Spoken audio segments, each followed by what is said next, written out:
Question came in, and I'm just going to paraphrase, but the question asked, the person stated, I really like the J. I love the simplicity. I think a J tube is what I want. But upon looking at the dimensions, I'm wondering about cleaning it. Am I even going to be able to get my hand in there? How can I, is it a real pain in the butt to clean the J tube?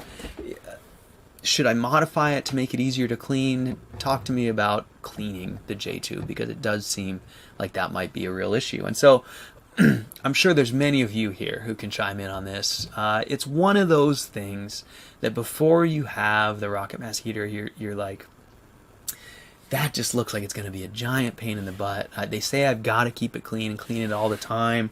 It looks like it's not going to, how am I going to do that? It's going to be really difficult. And what I want to say is that in practice, it turns out to be totally no big deal. As a matter of fact, I think that in hindsight, I probably preferred cleaning out my J to any other stove I've ever had. And there's a few reasons for that. First and foremost is that the J does have a small firebox entrance and a convoluted path right out of the gate. But what that means is that any dust you kick up in there is typically, as long as it's, the stove's probably warm, so it probably has some draft going. So any dust you kick up in there is going to get sucked into the system. And that's my way of saying that when you are cleaning your stove, cleaning a J is a less dusty situation than cleaning a batch box or a regular box stove. Those types of stoves tend to just puff dust in your face when you're shoveling them out. The J tube is actually pretty benign. So I like cleaning the J tube for a host of reasons, but one of them is just that the mess is kind of contained in the J tube. There's a lot of ways to go about cleaning the J tube. What I ended up finding out was I ended up with just I had a little card that was just a little, basically kind of like a little sweep, and so I made mine out of a little ash shovel. And I said card, that's not the right word, is because I wanted to say a metal card on the end of a stick, but really what it was just like a little tiny hoe.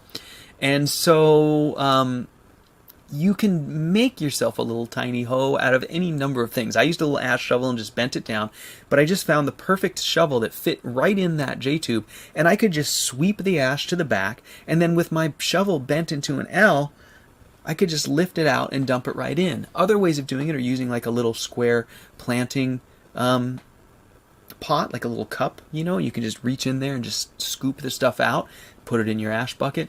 There's a host of ways to do it, but really the point of this is to say, don't be dissuaded thinking that they're difficult to clean. They're really not. It is difficult to get your arm all the way back there, but for the most part, you really don't have to, and you will, we're pretty good with tools. You can come up with something that allows you to just drag the ash back and then really easily it's kind of nice. You actually, you reach in and you just scoop it out. It's kind of better than shoveling it out of the firebox of a big box stove, in my experience.